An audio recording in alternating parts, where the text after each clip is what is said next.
Welcome to Sai Baba blessings channel.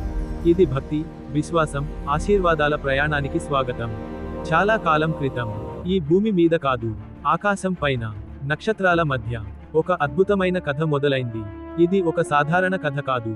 ఇది ఒక దైవ్యం కథ, ఒక చిన్న బాలుడి కథ. కానీ ఆ బాలుడు లోకాన్నే కాపాడాడు. ఒక రోజు దేవలోకంలో అందరూ దేవతలు భయంతో వణికిపోతున్నారు. ఎందుకంటే మహిషాసురి భయంకరమైన రాక్షసి, ఎవ్వరినీ లెక్క చేయదు. ఆమె గట్టిగా నవ్వుతూ చెప్పింది, నన్ను శివుడు కూడా ఓడించలేడు, విష్ణువు కూడా ఓడించలేడు. దేవతలు అడిగారు. అప్పుడు దేవతలందరూ శివుడి దగ్గరికి వెళ్లారు. అక్కడికి వెళ్లి అందరూ భయంతో శివుడిని ఇలా అడుగుతారు, ఇప్పుడు మమ్మల్ని ఎవరు కాపాడతారు అని. అప్పుడే శివుడు మెల్లగా కళ్ళు మూసుకున్నాడు. విష్ణువు చిరునవ్వుతో మోహిని అవతారం ధరించాడు. ఆకాశం వెలిగిపోయింది, పువ్వులు వర్షంలా పడాయి.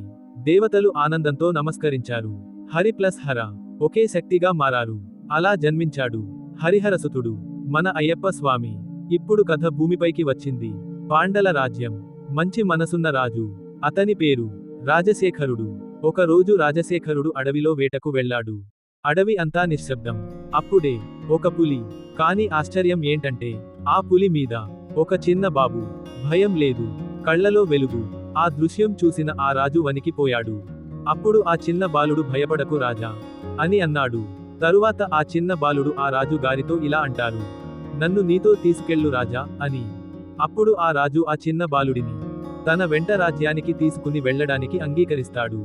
తరువాత రాజు ఆ బాలుడిని రాజభవనానికి తీసుకెళ్లాడు.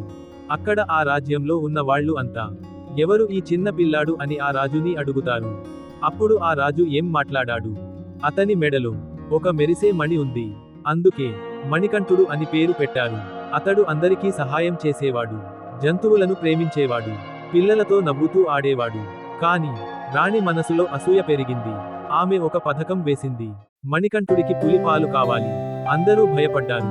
అడవిలోకి వెళ్లడం అంటే మరణంతో ఆట. కానీ మణికంఠుడు నవ్వాడు. భయపడొద్దు, నేను వస్తాను అని అన్నాడు. మణికంఠుడు అడవిలో అడుగు పెట్టగానే పులులు తలవంచాయి, సింహాలు దారి ఇచ్చాయి.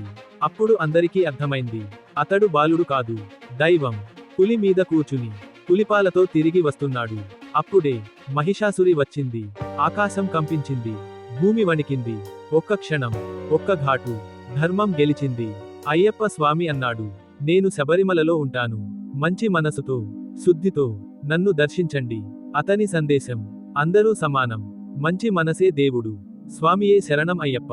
ఈ కథ మీకు నచ్చినట్లయితే please like, subscribe and comment చేయండి.